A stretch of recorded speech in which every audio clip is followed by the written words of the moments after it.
Salut à toutes et à tous et bienvenue dans cette nouvelle vidéo. Aujourd'hui, on va parler de la faim dans le monde. On va définir ce que c'est, en faire un petit état des lieux et bien évidemment essayer d'en comprendre les causes. Car lorsque l'on parle de causes de la faim dans le monde, on pense souvent aux conflits, aux catastrophes naturelles, à des événements brutaux et soudains qui mènent à la famine. Mais il y a d'autres causes dont on parle très peu et qui ont pourtant un impact considérable sur la faim. Et c'est ce qu'on va voir aujourd'hui. Pour commencer, on va définir quelques notions, et notamment bien différencier la sous-alimentation, la malnutrition et l'insécurité alimentaire. La sous-alimentation est un manque prolongé d'apports alimentaires, ce qui entraîne des carences énergétiques, mais également des carences en vitamines et minéraux. La sous-alimentation peut être plus ou moins sévère et peut mener à la sensation de faim. La malnutrition est le fait d'une alimentation déséquilibrée en micronutriments, vitamines, minéraux, oligo-éléments, etc. Donc évidemment, en cas de sous-alimentation, une personne va souvent être affectée également par la malnutrition. En revanche, la malnutrition ne mène pas forcément à la sensation de faim et à la carence énergétique, puisqu'une alimentation peu variée et déséquilibrée en excès peut mener à la malnutrition. Concrètement, un cas d'obésité est considéré comme un cas de malnutrition puisqu'il y a excès et donc déséquilibre, mais pas de sensation de faim. Ensuite, on entend parler également d'insécurité alimentaire. C'est l'impossibilité d'avoir un accès certain et régulier à des aliments sains et nutritifs. D'autres besoins fondamentaux devront peut-être être sacrifiés pour pouvoir se nourrir. Donc l'insécurité alimentaire peut mener évidemment à la sous-alimentation, mais également à la malnutrition, puisque les personnes touchées n'auront bien souvent accès qu'à des aliments peu variés et ou de mauvaise qualité nutritive. Selon la FAO, l'Organisation des Nations Unies pour l'alimentation et l'agriculture, entre 720 et 811 millions de personnes souffriraient de la faim dans le monde en 2020. C'est entre 118 et 161 millions de plus qu'en 2019, la crise du Covid étant évidemment une des raisons de cette augmentation. Vous voyez sur la carte les pays les plus touchés en nombre d'habitants. Les chiffres ici sont une moyenne entre les années 2018, 2019 et 2020. L'Inde arrive en tête, de loin, avec plus de 200 millions de personnes sous-alimentées. Puis vient la République démocratique du Congo avec 36,2 millions de personnes. Et c'est finalement sur le continent asiatique qu'on trouve le plus de personnes en situation de sous-alimentation, notamment du fait de l'Inde. Mais c'est en revanche en Afrique où la prévalence de la sous-alimentation est la plus importante. C'est-à-dire que c'est sur ce continent qu'on trouve les pourcentages de population sous-alimentée les plus hauts. Par exemple, en Somalie, toujours en prenant la moyenne entre 2018, 2019 et 2020, 59,5% de la population est sous-alimentée. On est à 48,2% en Centrafrique, qui est en deuxième position. On peut évoquer des pays d'autres régions du monde, 46,8% en Haïti, 45,4% au Yémen ou encore 42,4% en Corée du Nord. Avec les données qui concernent la sous-alimentation, on peut voir à quel point certaines populations sont impactées par la sensation de faim.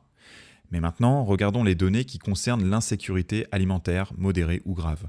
Donc on élargit encore un peu puisqu'on inclut les personnes ayant un accès incertain à de la nourriture, mais qui n'ont pas forcément de sensation de faim. On est toujours sur la moyenne 2018, 2019, 2020. Les pourcentages montent à 88,3% au Congo, 84,8% au Soudan du Sud ou encore 83,9% au Sierra Leone. L'Afrique est surreprésentée et il faut aller jusqu'à la 17e place de ce triste classement pour trouver un pays non africain, l'Afghanistan, à 63,1%. Il faut bien prendre conscience que ces populations en insécurité alimentaire consomment bien souvent les aliments les plus facilement disponibles ou les moins chers, qui sont donc soit peu variés, soit peu nutritifs, et donc qui mènent à des carences ou déséquilibres, et au final à des retards de croissance chez les enfants, à des maladies chroniques comme le diabète ou qui favorisent le surpoids et l'obésité. Maintenant qu'on a fait un état des lieux de la situation, intéressons-nous aux causes. Il y a des causes bien plus connues que d'autres, car plus impressionnantes ou davantage mises en avant par les médias. Ce sont par exemple les catastrophes naturelles, les conflits bien évidemment, ou les crises économiques. Pour les catastrophes naturelles, on peut prendre l'exemple du pic de sécheresse dans la Corne de l'Afrique en 2011. La saison des pluies de la fin de l'année 2010 a été la plus faible des 50 dernières années, impactant très durement toute la partie sud de la région. Concrètement, les populations les plus touchées furent les agriculteurs qui ont vécu leur pire récolte et les éleveurs qui ont été impuissants face à la hausse de mortalité du bétail. Il y a donc eu une baisse de production alimentaire locale, production qui est habituellement consommée par les populations, mais qui est surtout vendue et qui représente la plus grande partie de leurs revenus.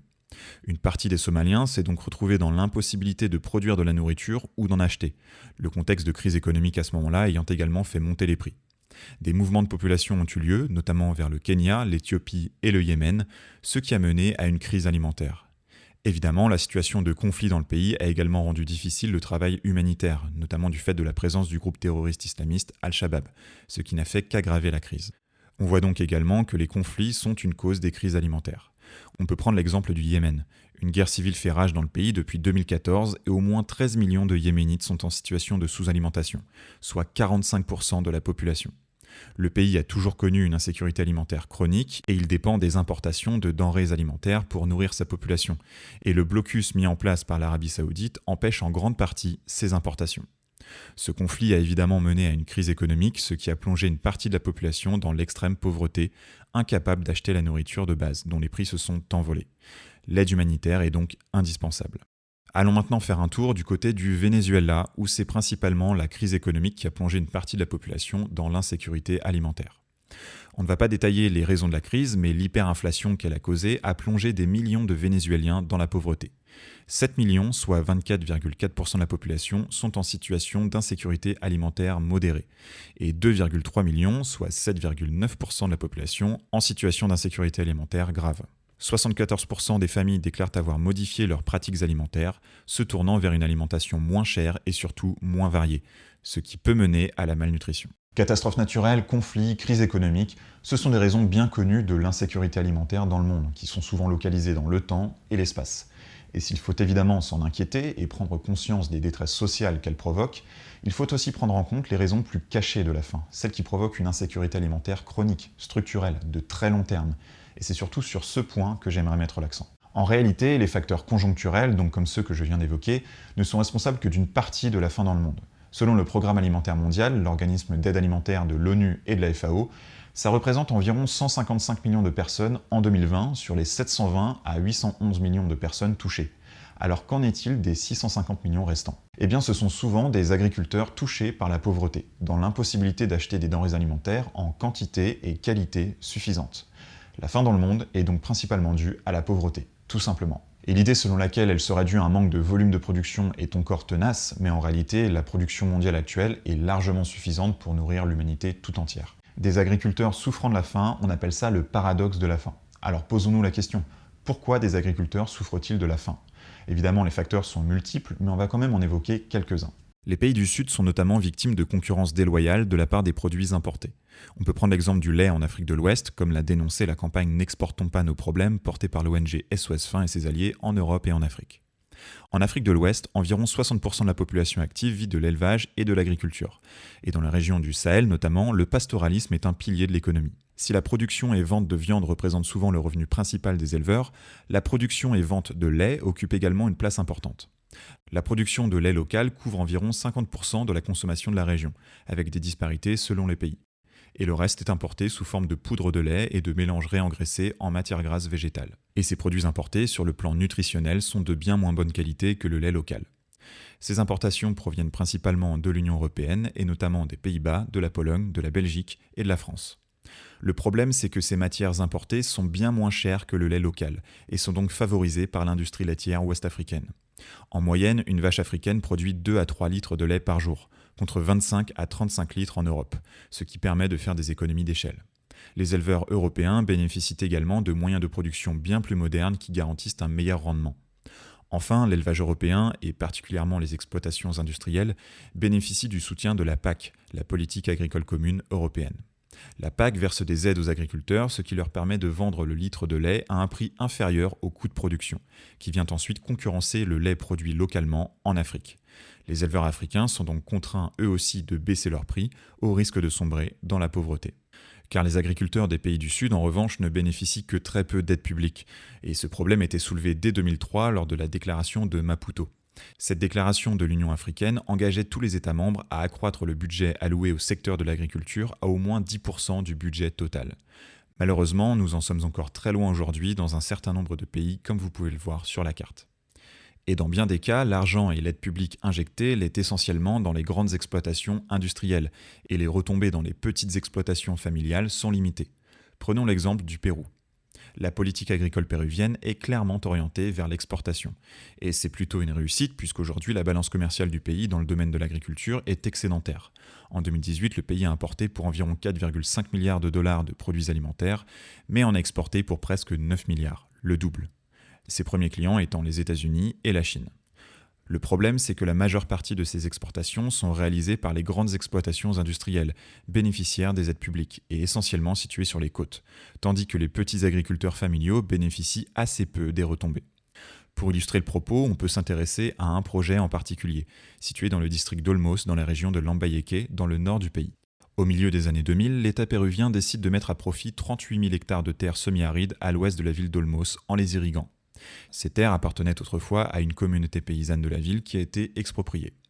Depuis 2015, sont notamment cultivés dans cette zone du raisin, du piment, de l'avocat, de la myrtille et de la canne à sucre, des produits destinés à l'exportation. Vous le voyez sur la carte, des canaux d'irrigation ont été créés pour la zone agro-industrielle. Mais ils passent également par les vallées autour d'Olmos et ont permis de rendre permanent un cours d'eau autrefois asséché. Du fait de ce surplus d'eau, les autorités régionales ont poussé les petits agriculteurs des vallées à se mettre à cultiver de la banane, toujours pour l'exportation, alors qu'ils cultivaient habituellement plutôt du maïs, des haricots ou des fruits de la passion. Le problème, c'est qu'ils bénéficient beaucoup moins des services mis en place dans la zone. Par exemple, les systèmes d'irrigation sont de moins bonne qualité dans les vallées car ils tardent à être rénovés, contrairement à la grande zone agro-industrielle qui a tout de suite bénéficié de nouvelles infrastructures. De plus, les coûts d'installation et de production de la banane sont plus élevés comparés à ce que les petits agriculteurs produisaient par le passé. Ils sont donc poussés à prendre des crédits qui ne leur sont d'ailleurs pas toujours accordés étant donné les conditions à remplir pour en bénéficier. Donc ce cas montre bien qu'ici, via des investissements et la mise en place d'infrastructures modernes, on a favorisé une grande zone agro-industrielle tournée vers l'exportation. Mais à côté de ça, les petits agriculteurs n'ont pas été soutenus autant qu'il aurait fallu pour leur permettre de vivre dignement de leur travail. On se retrouve donc avec des agriculteurs pauvres, parfois endettés, dont une partie est tournée vers une monoculture d'exportation dépendante des cours mondiaux et qui ne subvient pas à leurs besoins nutritionnels puisqu'évidemment on ne peut pas se nourrir que de bananes. Autre pratique qui peut mener les petits agriculteurs à la pauvreté et à l'insécurité alimentaire, l'accaparement des terres. On parle d'accaparement des terres lorsque des entités privées ou publiques, ou bien une coopération des deux, met la main sur des terres représentant un intérêt pour elles, parce que leur sous-sol regorge de minéraux, parce qu'elles abritent de la ressource en eau ou parce qu'elles sont fertiles par exemple. Le contrôle et potentiellement la propriété de ces terres passe donc des communautés locales à ces entités qui y voient un intérêt économique. Et pour illustrer ce phénomène, on va aller du côté du Mozambique et plus particulièrement dans la province de Niassa. Cette province a fait l'objet de programmes d'investissement pour des plantations d'arbres, surtout de pins et d'eucalyptus, notamment autour de la ville de Lichinga. À terme, le bois est destiné à l'exportation, le but étant de fournir en bois les industries du papier européennes et asiatiques. Une étude de 2014 est allée enquêter les agriculteurs de la zone pour avoir leur avis sur l'impact de ces plantations. 5 villages ont été enquêtés, 4 d'entre eux étaient situés près de plantations d'arbres. Les résultats ont montré que les plantations ont eu un impact négatif, surtout sur les villages de Kolongo et Mapako, où les plantations couvraient une surface bien plus importante qu'ailleurs. Beaucoup d'agriculteurs ont dû déplacer leurs champs dans des endroits plus éloignés du village, ce qui rend le travail plus difficile. 75% des agriculteurs de ces deux villages devaient marcher une plus longue distance jusqu'à leurs champs et la moitié des nouveaux champs étaient plus petits que les précédents. Mais les plantations ont également eu pour effet de réduire le nombre de terrains disponibles. Et ce point est non négligeable car les agriculteurs de la région pratiquent le système de la jachère, c'est-à-dire qu'ils utilisent un terrain qu'ils cultivent pendant quelques années, puis le laissent en repos, en jachère, afin que le sol se régénère. Et ils le réutilisent quelques années plus tard. Avec moins de terres disponibles, cette pratique a été rendue plus difficile. Des forêts naturelles autochtones ont parfois dû être également rasées afin de planter les pins et les eucalyptus, alors que ces forêts naturelles fournissaient les habitants en bois et autres ressources, dont certaines étaient vendues, ce qui leur procurait un supplément de revenus. L'étude précise en revanche que l'arrivée des plantations a permis aux communautés d'accéder à davantage de services sociaux et urbains. Par exemple, des routes ont été créées ou améliorées, car elles sont nécessaires également aux plantations évidemment. Dans certains villages, des services ont été mis en place en compensation de l'accaparement des terres, comme la construction d'une école par exemple. Et le premier argument en faveur de ce type de projet concerne la création d'emplois générés par les plantations.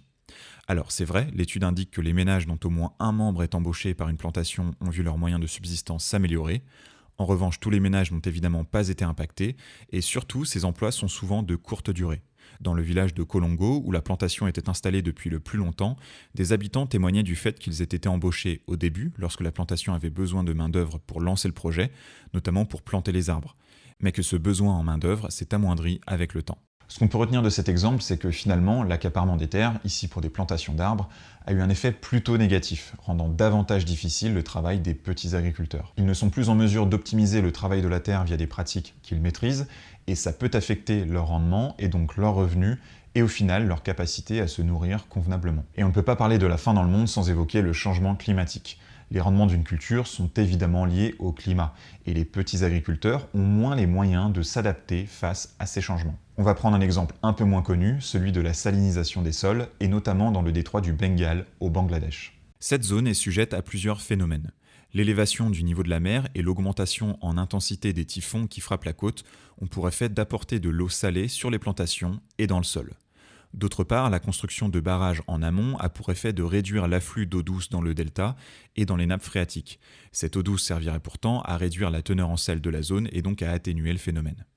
La conséquence pour les agriculteurs est que leurs rendements se trouvent affectés.